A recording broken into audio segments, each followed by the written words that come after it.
नमस्कार दोस्तों। आज एमपीपीएससी 2026 के इस सीरीज में ये चौथा लेक्चर है। इससे पहले 3 लेक्चर अपलोड किए जा चुके हैं। आज हम बात करेंगे परिव्राजक वंश और इससे आगे के राजवंशों के बारे में। परिव्राजक जो वंश है, ये बेसिकली पन्ना में स्थित राजवंश था। पन्ना स्थित राजवंश। पन्ना स्थित राजवंश था। पन्ना में स्थित था, ठीक है। पन्ना स्थित राजवंश। परंतु इसकी शाखाएं पन्ना से लेकर बुंदेलखंड तक, ठीक है। पन्ना से लेकर बुंदेलखंड तक, बुंदेल बुंदेलखंड तक व्याप्त थे इसकी शाखाएं, ठीक है। इसकी राजधानी नागौद थी। राजधानी क्या थी? नागौद। नागौद, ठीक है। इस वंश का, परिव्राजक वंश का प्रथम राजा थे देवादय। देवादय प्रथम राजा, ठीक है। और जो इस वंश के जो प्रसिद्ध राजा थे, प्रसिद्ध राजा, वो थे नरेश हस्ती। नरेश हस्ती। नरेश हस्त नरेश हस्ती कहीं मिलता है और कहीं पर मिलता है हस्तिन, ठीक है।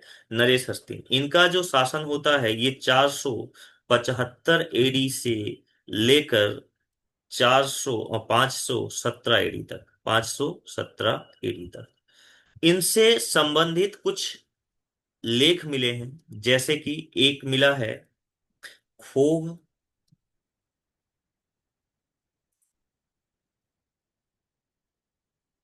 अरे सॉरी, खोह और मझगवां से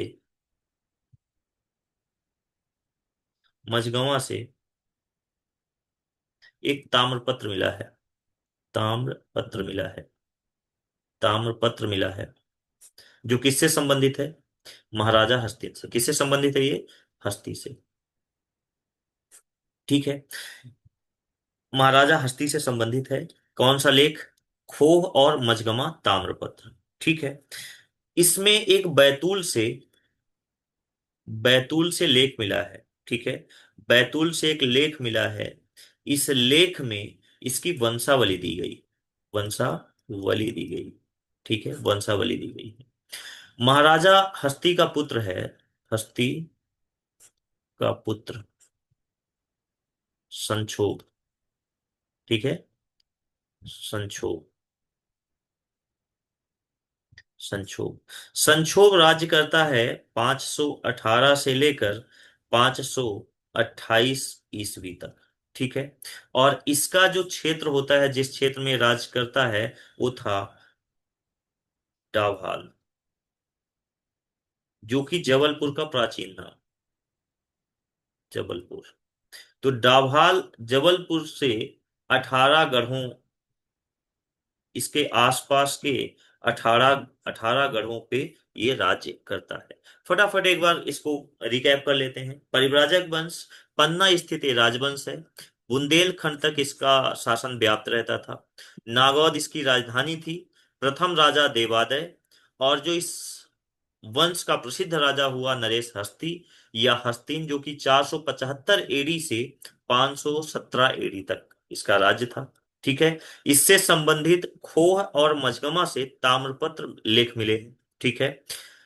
बैतूल में एक लेख मिला है इस वंश का, जिसमें इस वंश की वंशावली दी गई है, ठीक है। हस्ती का पुत्र था संक्षोभ। ये 518 से 528 ईस्वी तक राज करता है। और इसका शासन क्षेत्र था डाभाल जबलपुर, ठीक है। इससे अगला जो राजवंश है, वो राजवंश है उच्चकल। उच्च कल्प। उच्च कल्प वंश, ठीक है। उच्च कल्प वंश ये, इसे उचेहरा, आज वर्तमान में उचेहरा नाम है इसका। उचेहरा, ठीक है। वर्तमान वर्तमान स्थिति बता रहे हैं आपको। जो उच्च कल्प राज्य था, आज इसका नाम है उचेहरा। और ये उचेहरा कहां पर है? तो उचेहरा है जिला सतना। जिला सतना। सतना। ठीक है। तो उच्चकल्प वंश ये आज वर्तमान में इसका नाम उचेहरा है, और ये कौन से जिला में पड़ता है? जिला सतना में पड़ता है। ठीक है। और यहां से कुछ 14 किलोमीटर दूर, कहां से? उचेहरा से 14 किलोमीटर दूर एक स्थान है भूमरा। भूमरा। ठीक है। यहां से, भूमरा से एक लेख प्राप्त हुआ है। ठीक है। भूमरा से एक शिलालेख प्राप्त हुआ है।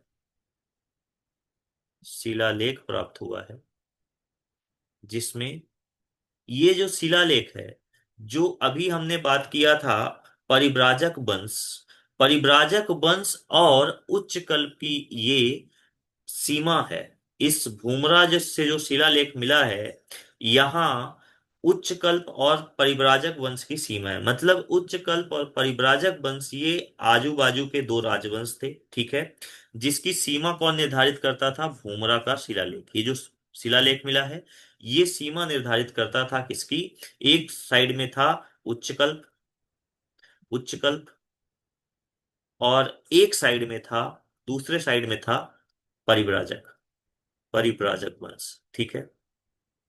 परिव्राजक वंश। ठीक है। इसका जो राजा है सर्वसेन, इसका एक राजा है सर्वनाथ, माफ करिएगा, सर्वनाथ, सर्वनाथ, उच्चकल्प का। तो सर्वनाथ जो है, ये राजा हस्तिन का, राजा हस्तिन का, हस्तिन का समकालीन, का समकालीन। ठीक है। इसके बारे में आपको ध्यान रखना है। इसके हालांकि कुछ और राजा हैं, इस वंश के कुछ और राजा हैं, परंतु आपको यह ध्यान रखना है कि ये क्वेश्चन पूछ सकता है कि जो परिव्राजक वंश का राजा हस्तिन है, उसका समकालीन राजा उच्चकल्प का कौन है? तो है सर्वनाथ। ठीक है। सर्वनाथ। हालांकि एक ताम्रपत्र से इसके और कुछ राजाओं का भी उल्लेख मिलता है, जिसमें एक है ओद, ओददेव। ठीक है। एक है ओददेव, ओददेव। दूसरे हैं कुमारदेव, कुमारदेव। ठीक है। जयस्वामिन, व्याघ्रदेव, जयनाथ एंड सर्वनाथ, इन राजाओं का उल्लेख एक ताम्रपत्र से मिलता है। ठीक है। और इनके कुल 7 ताम्रपत्र मिले। कितने? 7 ताम्रपत्र इनके मिले हैं। ठीक है। 7 ताम्रपत्र मिले हैं, किससे संबंधित? उच्चकल्प से संबंधित 7 ताम्रपत्र। क्लियर है? तो हमने बताया कि परिव्राजक वंश और जो उच्चकल्प वंश है, ये आसपास के दो राजवंश हैं। वैसे भी अगर आप मैप में देखेंगे तो सतना और जबलपुर ज्यादा दूर नहीं है। ठीक है। तो इसकी जो बॉर्डर लाइन थी, जो इनका सीमा निर्धारित करता था, वो ये भूमरा का शिलालेख करता था, जिसके एक ओर परिव्राजक राजवंश था और दूसरी ओर उच्चकल्प राजवंश था। ठीक है। परिव्राजक वंश का एक जो महान, एक जो प्रसिद्ध राजा है हस्तिन है, इसका नाम ध्यान रखना है। और उच्चकल्प का राजा है सर्वनाथ, इसका नाम ध्यान रखना है। ठीक है। चलिए आगे के राजवंश के बारे में बात करते हैं। अगला मध्य प्रदेश का एक महत्वपूर्ण राजवंश है वल्लभी। वल्लभी का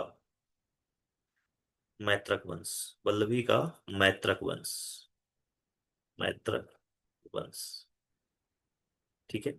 वल्लभी का मैत्रक वंश, ये 6ठी सदी के आसपास, 6ठी सदी के आसपास, ये जो वल्लभी के मैत्रक थे, गुप्त वंश के अधीन होते थे। गुप्त वंश के अधीन थे। ठीक है। गुप्त वंश के अधीन थे, अधीन हुआ करते थे। लेकिन जैसे जैसे गुप्त वंश कमजोर होता गया, तो ये अपने आप को एक स्वतंत्र शासक घोषित कर दिए। ठीक है। तो गुप्त वंश के अधीन थे, लेकिन जैसे ही गुप्त वंश की सत्ता कमजोर होती गई, तो वल्लभी के जो शासक थे, ये अपने आप को स्वतंत्र शासक घोषित कर देते थे। इसमें एक फैक्ट याद रखना है, चीनी यात्री वेन सॉन्ग, वेन सॉन्ग इन्हीं के समय आता आया था, और ये बताता है कि मैत्रक वंशी मैत्रक वंशी शासक शासक महाराज शिलादित्य महाराज शिलादित्य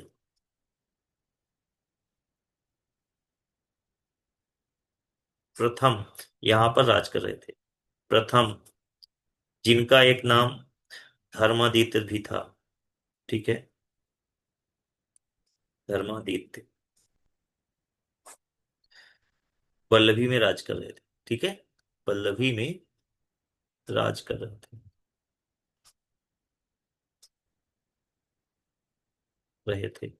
ठीक है, तो चीनी यात्री वेन सॉन्ग आता है और वो बताता है अपनी किताब में कि मैत्रक वंशी जो शासक थे महाराजा शिलादित्य प्रथम, या जिनका नाम धर्मदित्य भी था, ये बल्लभी में राज कर रहे थे। ठीक है, और इन्होंने अपने राज का विस्तार पश्चिमी मालवा तक कर लिया था। राज्य विस्तार कहाँ तक कर लिया था? पश्चिमी मालवा तक। ठीक है, पश्चिमी मालवा तक मालवा तक कर लिया था। ठीक है, दूसरा, इसी वंश का एक राजा होता है। वंश का इसी वंश का एक राजा था जिसका नाम था ध्रुवसेन। ठीक है, ध्रुवसेन ध्रुवसेन ध्रुवसेन द्वितीय बालादित्य। ठीक है, ध्रुवसेन द्वितीय बालादित्य, जो कि समकालीन था किसका? वेनसोंग का। वेनसोंग। ठीक है, ये ध्यान रखना। ठीक है, तो इतनी जानकारी है कि गुप्त वंश के ये अधीन हुआ करते थे, ये बल्लभी के मैत्रक वंश। और इनके टाइम पे चीनी यात्री वैन सॉन्ग आता है, तो उसने अपनी किताब में जिक्र करता है कि मैत्रक वंशी शासक महाराज शिलादित्य प्रथम धर्मादित्य, जिनका नाम था, ये बल्लभी में राज कर रहे थे, और इनका राज्य विस्तार पश्चिमी मालवा तक था। ठीक है, इसी वंश का एक राजा था ध्रुवसेन द्वितीय बालादित्य। ठीक है, जो समकालीन था किसका? वेनसोंग का। ठीक है, इनसे संबंधित रतलाम से रतलाम से ताम्रपत्र मिला है। इनसे संबंधित जो ताम्रपत्र मिला है, कहाँ से मिला है? तो ताम्रपत्र कहाँ से मिला है? रतलाम से। रतलाम। ठीक है, तो रतलाम से इनसे संबंधित ताम्रपत्र मिला है। ठीक है, जो ये बताता है कि इनका अधिकार मालवा में भी था। इसी ताम्रपत्र के अनुसार ये पता चलता है कि इनका अधिकार मालवा क्षेत्र तक भी था। ठीक है, तो ये तो बल्लभी के मैत्रक हो गए। ठीक है, अगला राजवंश हम बात करते हैं। अगला है मैकल का पांडुवंश। मैकल का पांडुवंश। पांडुवंश। ठीक है, मैकल का पांडुवंश ये अनूपपुर अनूपपुर और अमरकंटक के क्षेत्र को पहले मैकल बोला जाता था। अनूपपुर और अमरकंटक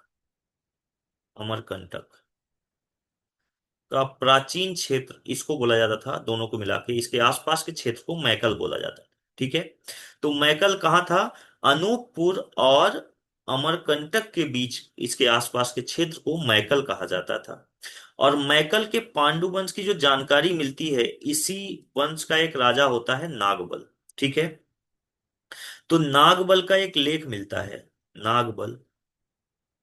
ठीक है, नागबल के बसनी ताम्रपत्र से।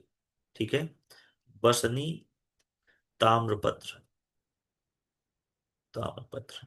ठीक है, तो इस वंश की जानकारी, मैकल का पांडु वंश की जानकारी कहाँ से मिलती है? नागबल के बसनी ताम्रपत्र से। ठीक है, और इसके अनुसार, इस ताम्रपत्र के अनुसार, इसका जो प्रथम शासक था, वो था जयबल।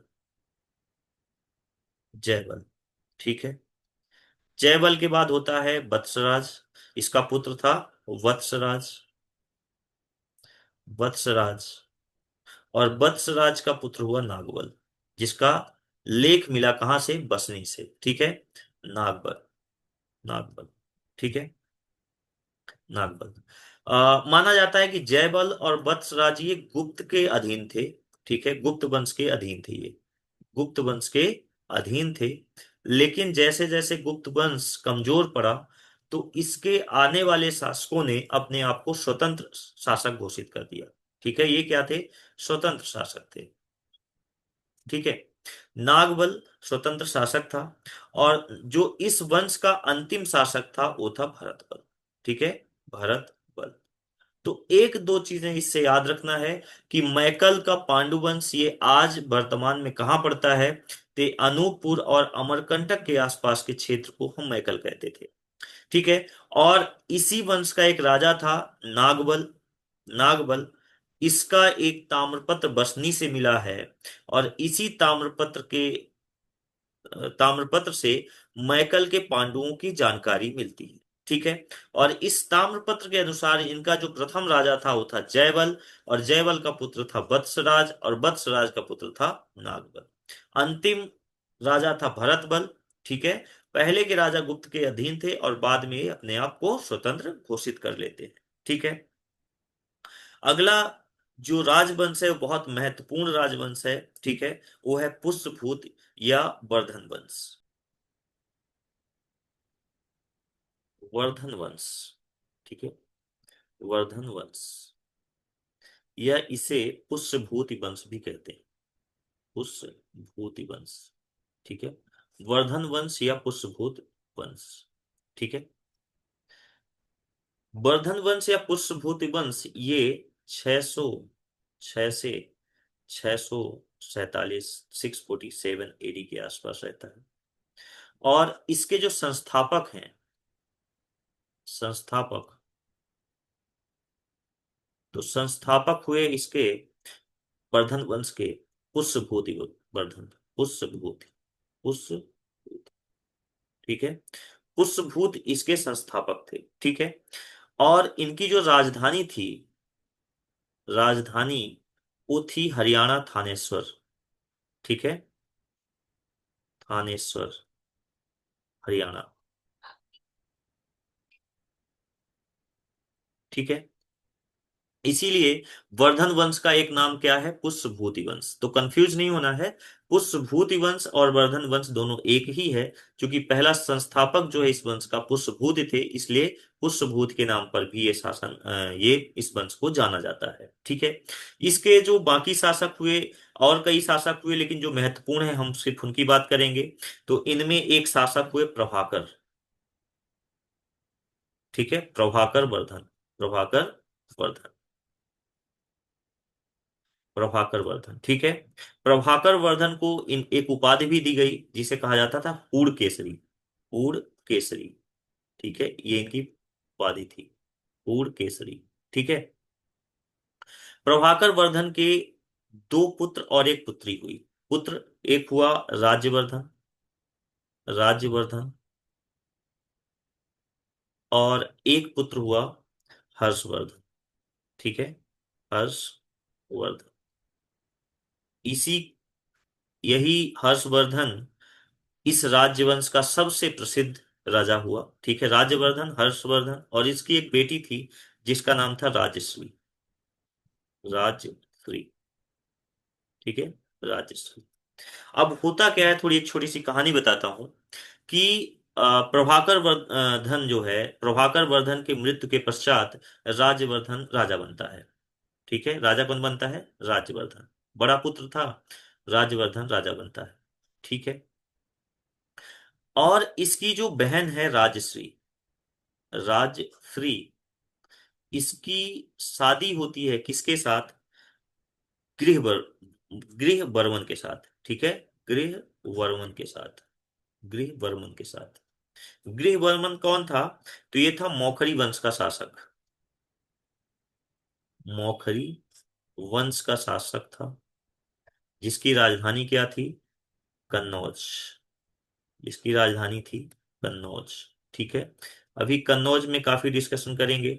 यहाँ एक त्रिपक्षीय संघर्ष भी होता है। ठीक है, यहीं से शुरुआत हो जाती है, समझना है।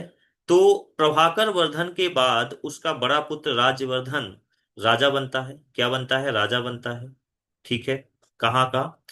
थानेश्वर का। ठीक है, थानेश्वर जो कि हरियाणा में था। ठीक है, ये राजा बना। और इसकी बहन की शादी हुई किसके साथ? गृहबर्मन, जो कि मौखरी वंश कन्नौज का शासक था। ठीक है। उसी समय एक मालवा का शासक था। कहाँ का? मालवा का शासक। ठीक है। तो मालवा का शासक था, मालवा शासक कौन था? तो मालवा का शासक था देवगुप्त। देवगुप्त। देवगुप्त ने गृहवर्मन को मार देता है। गृहवर्मन को मार देता है, हत्या कर देता है गृहवर्मन की। कौन? मालवा का शासक देवगुप्त किसको मारता है? गृहवर्मन को। ठीक है। अब राजवर्धन, गृहवर्मन राजवर्धन का बहनोई था, उसके राजश्री का पति था। तो राजवर्धन क्या करता है? राजवर्धन इसको देवभूत को मार देता है। देवगुप्त, सॉरी, देवगुप्त की हत्या कर देता है। देवगुप्त की हत्या, हत्या किसने कर दिया? राजवर्धन ने। अब देवगुप्त का संबंध था पाल शासक, जो पश्चिम बंगाल के शासक होते थे, पाल शासक। ठीक है। ये पाल शासक कहाँ के थे? पश्चिम बंगाल के पाल शासक। ठीक है, पाल शासक। तो पाल शासक था शशांक। कौन? शशांक। ठीक है, शशांक। शशांक मार देता है किसको? शशांक मार देता है किसको? राज्यवर्धन को। राज्यवर्धन। समझिए बात। ठीक है, यहां तक बात समझ आई? समझिए क्या हो रहा है। प्रभाकर वर्धन की मृत्यु के पश्चात उसका बड़ा बेटा राज्यवर्धन राजा बनता है, और उसकी बेटी की शादी हो जाती है गृहवर्मन, जो कि मौखरी वंश कन्नौज का शासक था। मालवा का शासक देवगुप्त, जिसने गृहवर्मन की हत्या कर देता है। ठीक है। चूंकि राज्यवर्धन का बहनोई था, तो राज्यवर्धन देवगुप्त की हत्या कर देता है। देवगुप्त, ठीक है, की हत्या कर देता है। अब पाल शासक से देवगुप्त का संबंध था, तो पाल शासक शशांक जो है वो राज्यवर्धन को मार देता है। अब एंट्री होती है किसकी? छोटे बेटे हर्षवर्धन की। ठीक है। तो ये जो हर्षवर्धन है, हर्षवर्धन अपने भाई का लेता है बदला। हर्षवर्धन अपने भाई का लेता है बदला, और हर्षवर्धन हत्या कर देता है किसकी? हर्षवर्धन हत्या करता है किसको? हर्षवर्धन किसको मारता है? पाल को। ठीक है, यानी शशांक को। ठीक है। तो ऐसा कह लीजिए कि शशांक की हत्या कौन करता है? शशांक की हत्या, हत्या कर देता है कौन? हर्षवर्धन। हर्षवर्धन। ठीक है, हर्षवर्धन शशांक की हत्या कर देता है। ठीक है। अब यहां तक की कहानी हो गई। अब जैसे ही राजश्री जो है, इसका पति, इसके पति को, क्योंकि इसका पति मर जाता है, तो ये दुखी होकर कहाँ चली जाती है? मध्य प्रदेश के बिंद के जंगलों में। तो राजश्री, राजश्री दुखी होकर कहाँ चली जाती है? बिंद के जंगलों में। बिंद के जंगल में, के जंगल में चली जाती है। अब चूंकि हर्षवर्धन की बहन थी और मानता भी था, तो हर्षवर्धन इसको बिंद के जंगलों में ढूंढता है। बिंद के जंगलों में ढूंढता है। और हर्षवर्धन का एक दोस्त होता है, बौद्ध धर्म का अनुयायी था। ठीक है। वो इसकी मदद करता है, उसका नाम था दिवाकर। क्या? दिवाकर।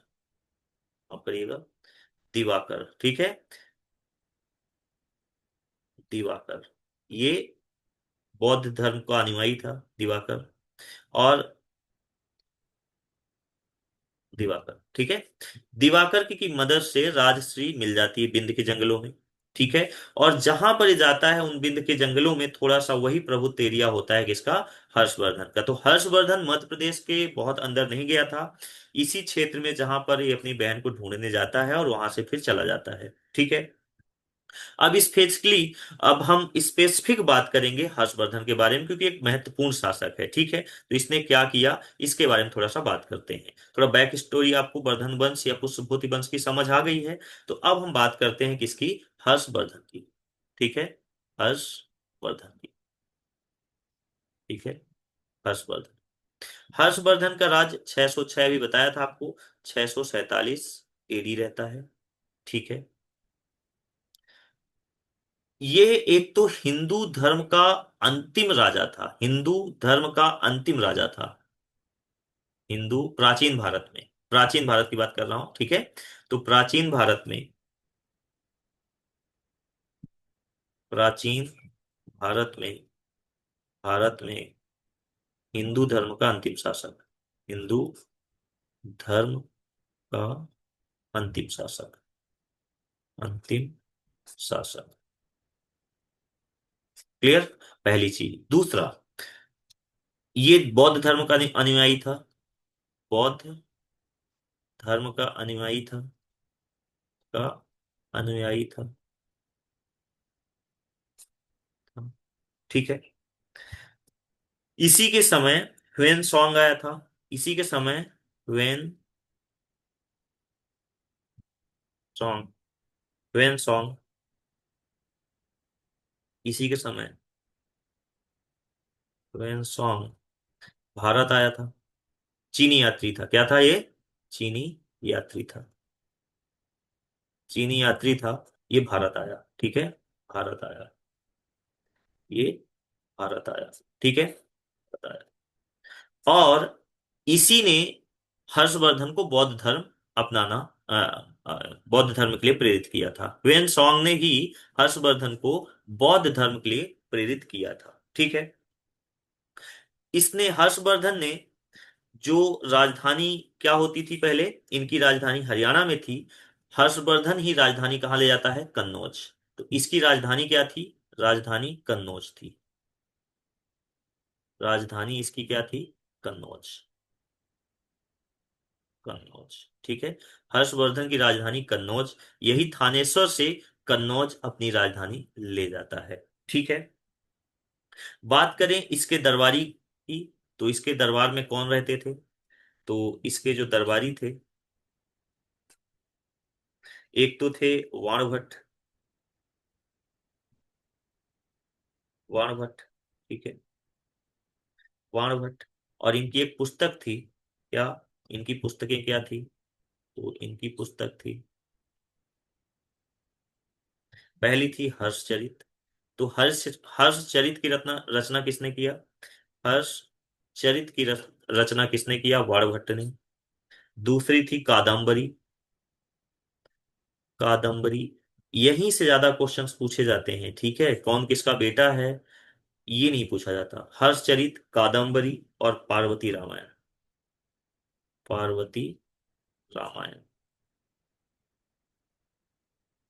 ठीक है, पार्वती रामायण, पार्वती रामायण। ठीक है, तो बाणभट्ट इसके दरबारी थे, और इनकी पुस्तक थी हर्षचरित, कादम्बरी और पार्वती रामायण। हर्षवर्धन खुद भी किताबें लिखता था। ठीक है, तो हर्षवर्धन की किताबों का नाम क्या था, हर्षवर्धन।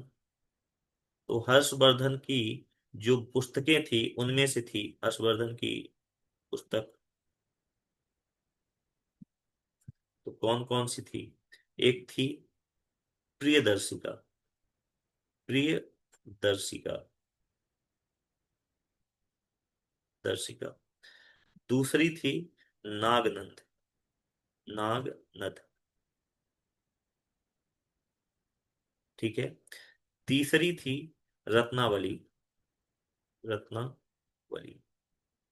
ठीक है, तीसरी रत्नावली। याद करने का एक ट्रिक है, ट्रिक क्या है, प्रिया, प्रिया मतलब प्रियदर्शिका, प्रिया को नाग वाले, नाग वाले, प्रिया को नाग वाले रत्न पसंद है, प्रिया को नाग वाले रत्न पसंद है। ठीक है, पसंद है। ठीक है। तो प्रिया को नाग वाले रत्न पसंद है। प्रिया का मतलब है प्रियदर्शिका, नाग का मतलब है नागनद, और रत्न का मतलब है रत्नावली। ठीक है। तो ये ध्यान रखना है, ये हर्षवर्धन के बारे में हो गया। ठीक है। यहां तक आशा करते हैं कि बात आपको हर्षवर्धन के बारे में समझ आ गई होगी। अब हम बात करेंगे अगले राजवंश की। ठीक है।